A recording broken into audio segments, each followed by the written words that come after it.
you are being busy and productive and constantly working. So the signs to look out for, though, really, that I see in my clients, the things that we talk about a lot. Hello and welcome to another episode of In Conversation on the Finance 360. Today we are talking about a challenge that often hides in plain sight, especially in a city like Dubai, where ambition runs high and success is celebrated daily. It's called high-functioning depression, a form of burnout that affects many high-achieving professionals who appear to be on top of the world yet feel empty inside. A staggering 82% of UAE white-collar professionals report burnout symptoms, and many are still performing at full capacity while quietly running on empty. So what's really going on, and what can be done? Joining me today is Chris Harrison, also known as a healthier life coach, who has worked closely with executives, entrepreneurs, and high performers navigating this silent struggle. Chris, welcome to the show. Let's start with the basics. For those who haven't heard the term before, what exactly is high functioning depression? And how is it different from the burnout we often hear in the news? Firstly, thanks for talking about this. I think it's a really important subject matter to discuss around the world of business in particular. It's really relatively new. You're very ahead of the curve picking up on this and wanting to have this discussion. It's an interesting one because it's very difficult to spot, because as the title, the name suggests, you're in a position of function. Yeah, you're performing at a high level and you are being busy and productive and constantly working. So the signs to look out for, though, really, that I see in my clients, the things that we talk about a lot, are something that we call Anhedonia. And Anhedonia is a term for not being able to feel joy. And that's the defining aspect of high functioning depression. Where this is different to burnout, burnout is kind of like, comes with the nature of a job that's busy. You will burn out. Yeah, high functioning depression is totally different. It's hidden and it's under the surface.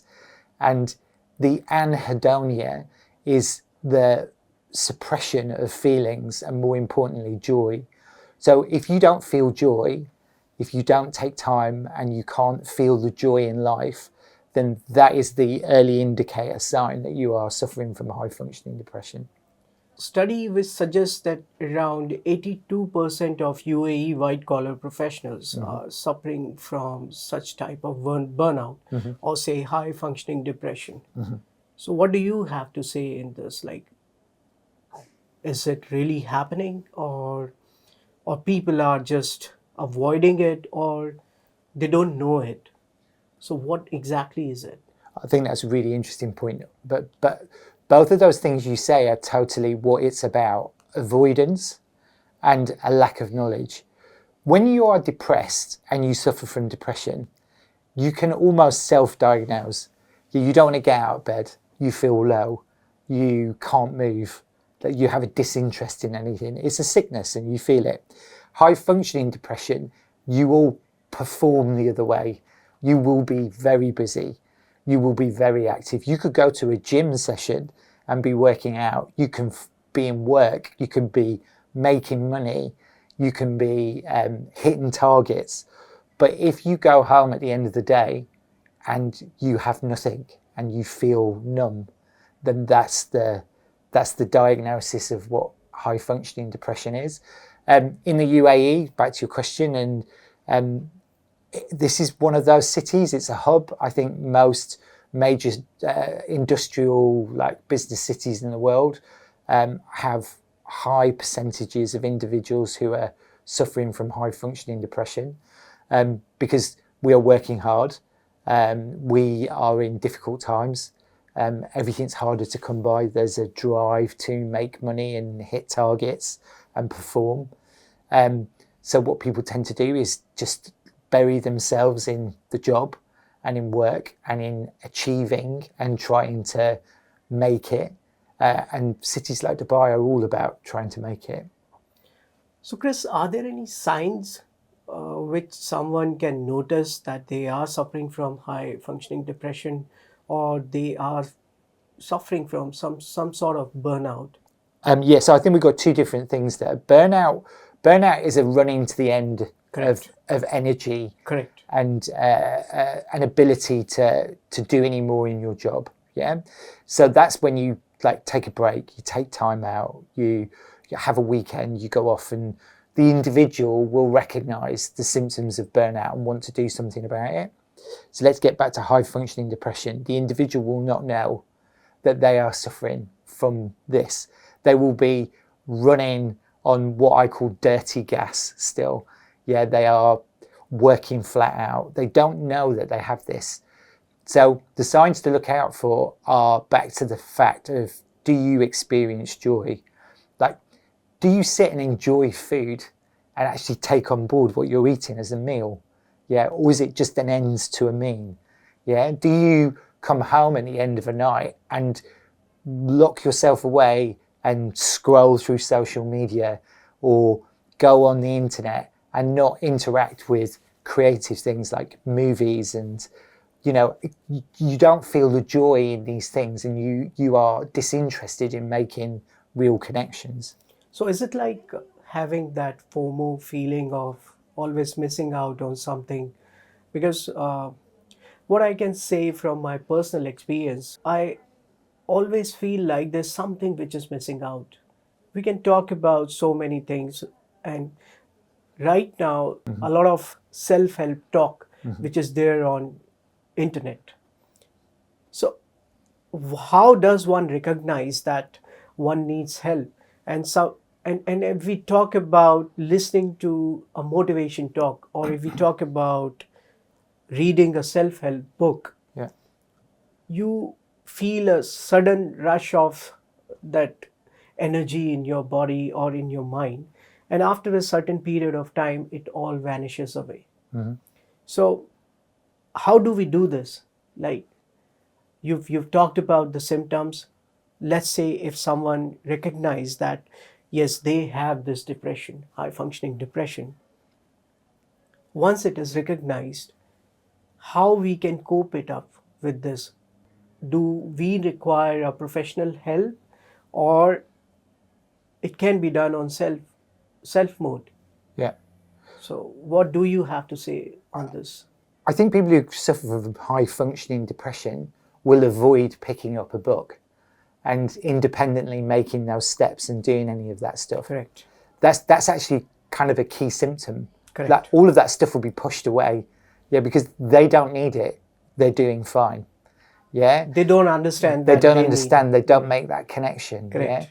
Yeah. This is what I mean about when I call it running on dirty fuel. Correct. And another thing that I say a lot is that you become a human doing and not a human being. So that element of being part of life and connecting is what you avoid at all costs. So if you can recognize the fact that you're avoiding solutions, then that's a key point to start work and to work from. And then there's a basis to being independent and doing things yourself. And there's also a need for having professional help.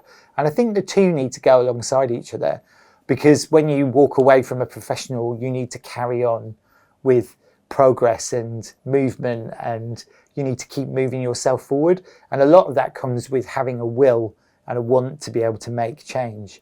And that's one of the hardest things to engage clients with. And that's one of the hardest things to get people to recognize that they need to do something themselves. So hidden underneath many layers, a person with high functioning depression will be avoiding getting involved in all those actions at all costs. Yeah, rather than pick up a self-help book, I'll go and do some more work tonight. Yeah, I'll write another presentation. Yeah, or I'll go and train at the gym for an hour longer. Yeah, and I'm burning that dirty fuel even more and burning it out even more. And I think we live in a society now where we have a therapy society, So it's very easy to access therapy online. It's very easy to self-medicate. I mean, Sam Altman spoke recently about the uses of AI and how one of its key uses at the minute is for therapy.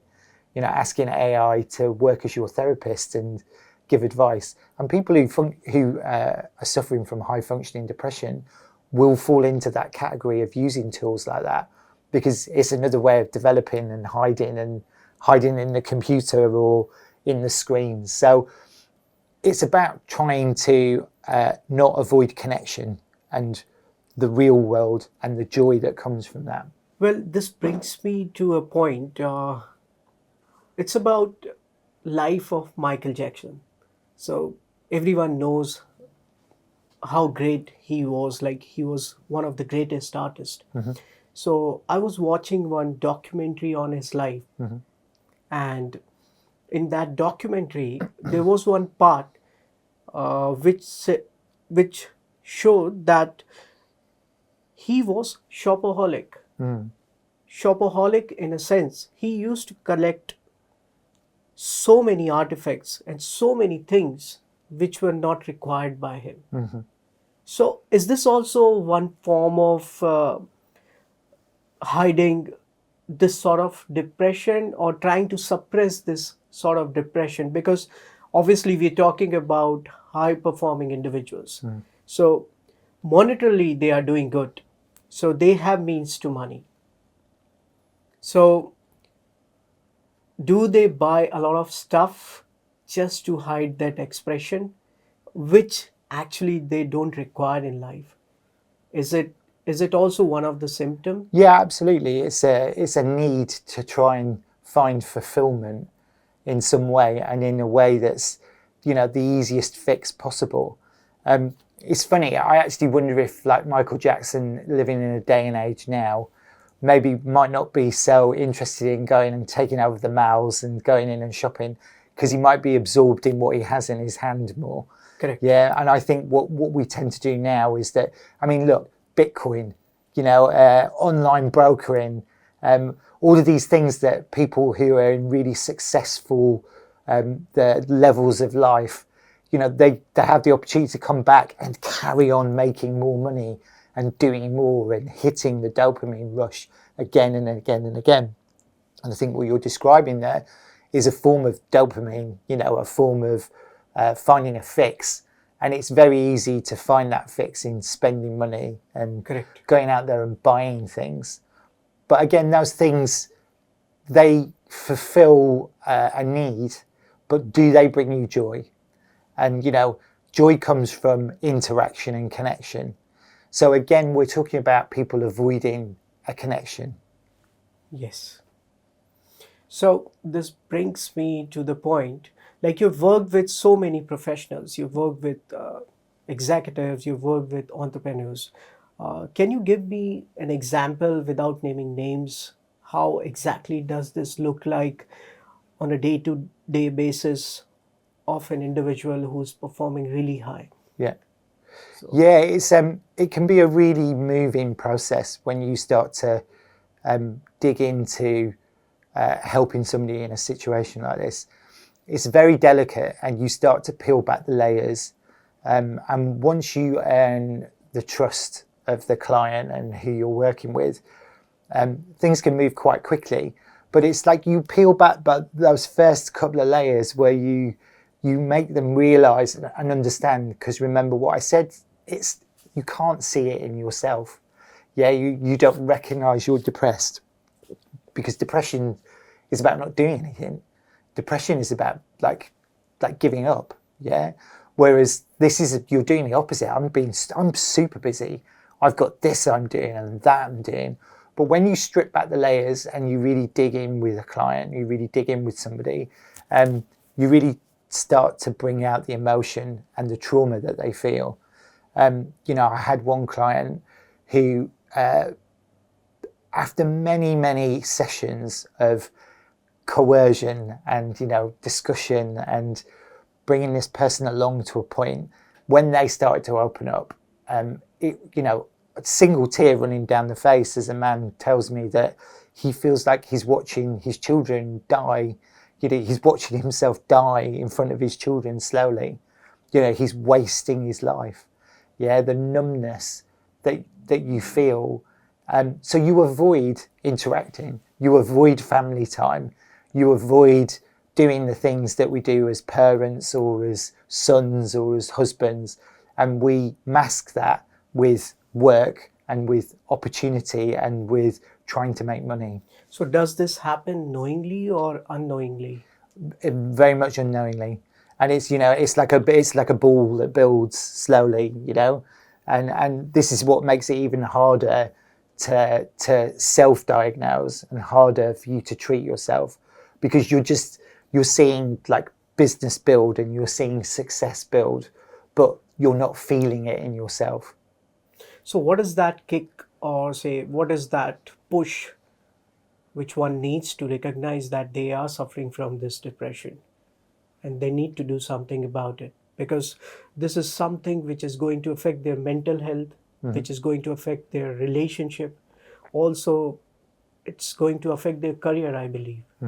So what is that one push, or say one clue one can understand that they are suffering from this depression and they need to do something about this? Someone who's watching our show, if someone relates with this, what do you have to say about this? Like, what is to be done and how quickly it should be done? Yeah.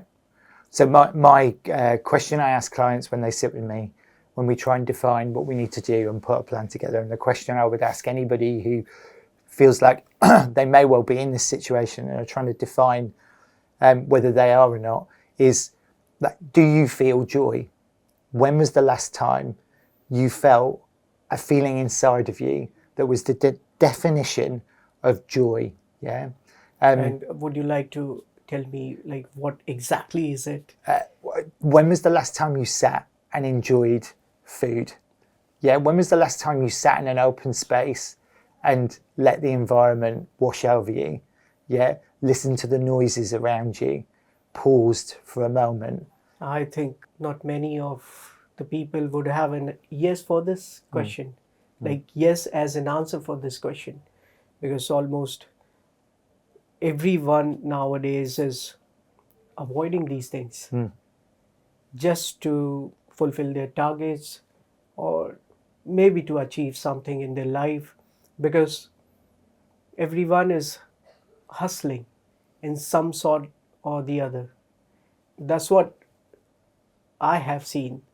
I've met a lot of CEOs, those who are always worried about the targets and they're worried about the numbers. But no one likes to discuss about this. And that's one of the interesting things. But you are doing, or you are working towards a cause which is definitely going to change some lives. Yeah, absolutely. I think it's really interesting as well what you're saying there.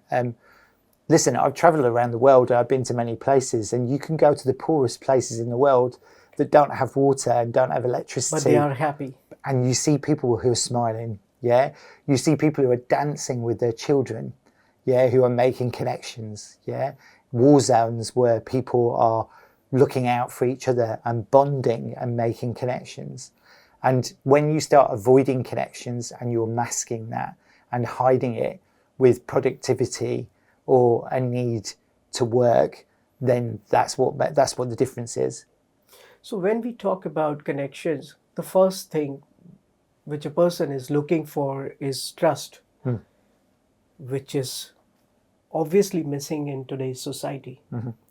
So what are your takes on this? Like, how we can develop trust when we are looking for some relationship? Because it becomes really difficult for someone to trust someone with such emotions. Yeah.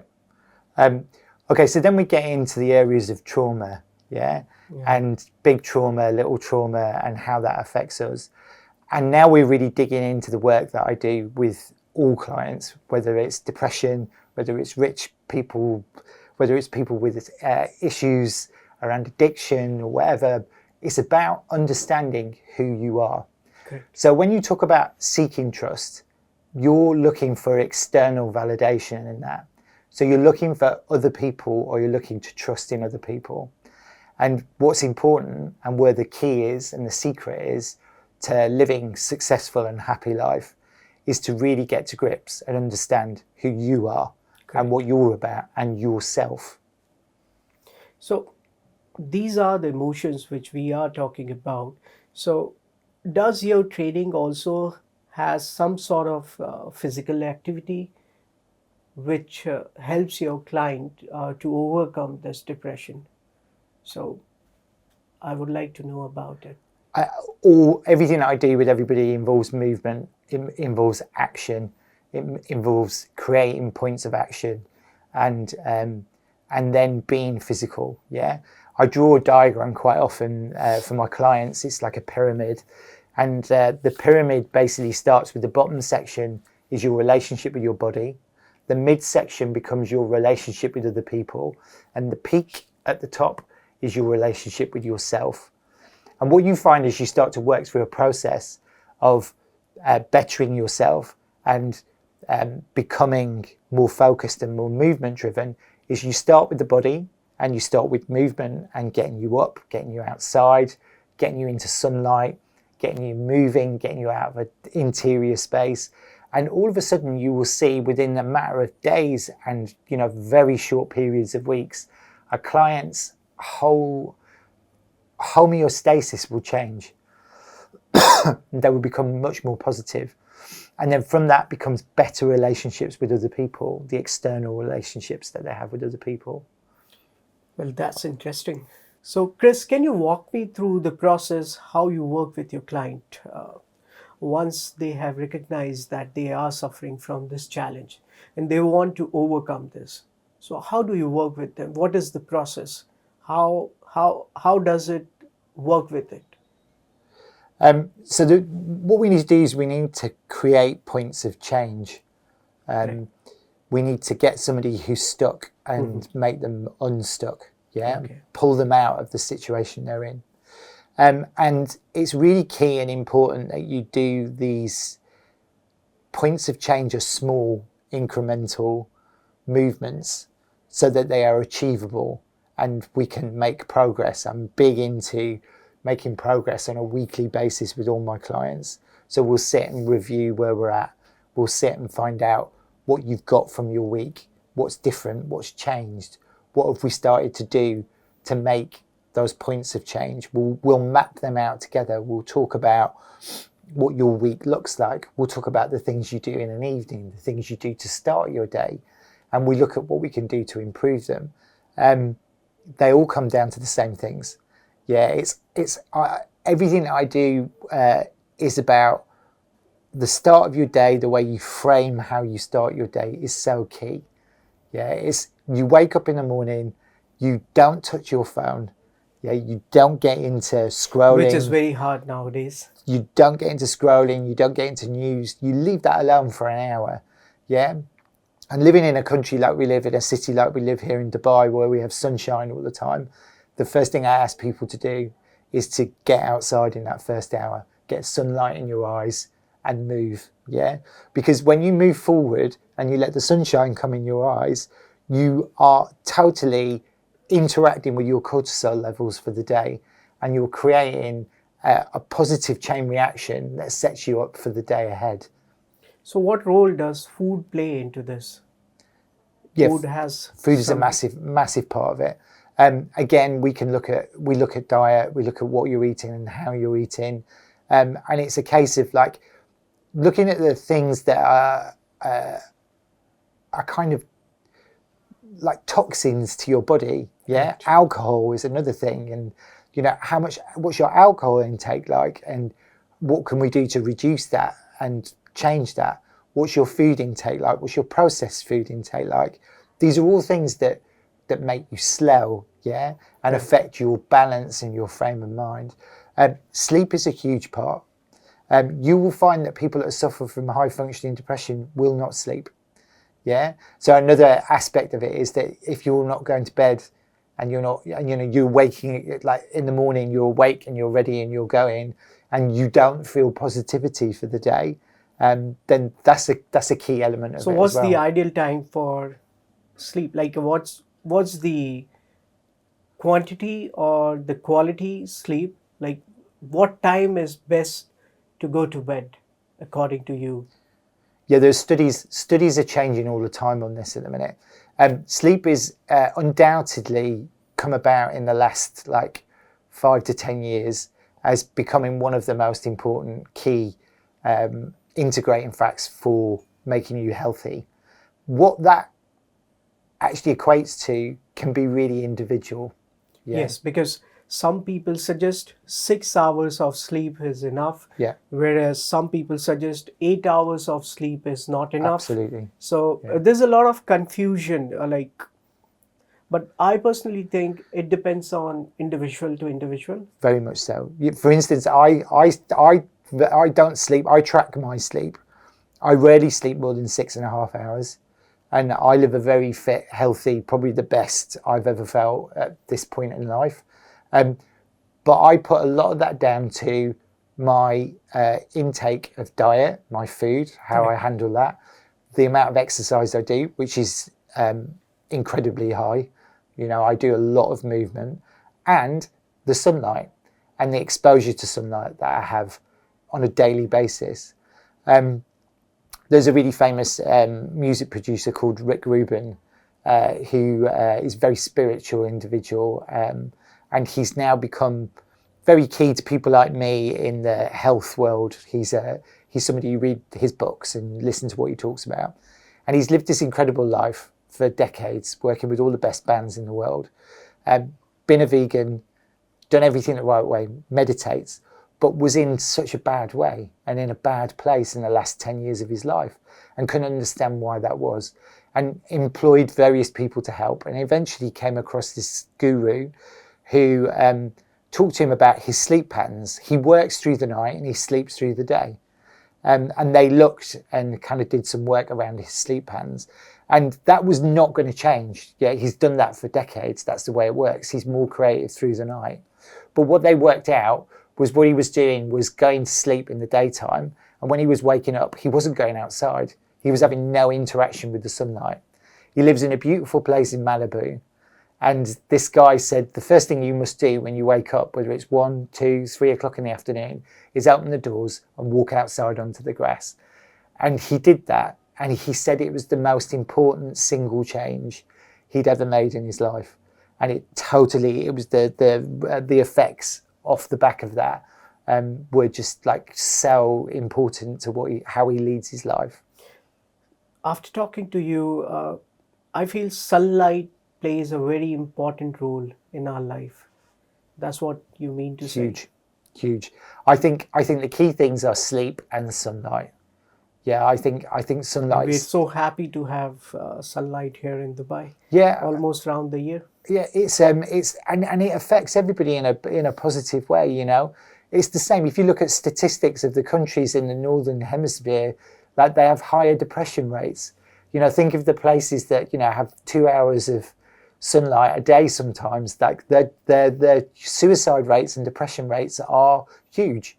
You know, they have to handle that really well. You know, they have to put plans in place to accommodate for those times of year. So I think from a health point of view, it's an incredibly important factor. And I think when we are in a world of success and business, think about how often we get outside. Think about when we're being high functioning and we're making money and we're doing business. Are we doing that outside? No, we're not. We're in rooms and we're staring at computer screens and all of those things. Chris, thank you very much for shedding light on such an important topic, which is often not talked about. Do you want to give some message to our viewers who are listening to this?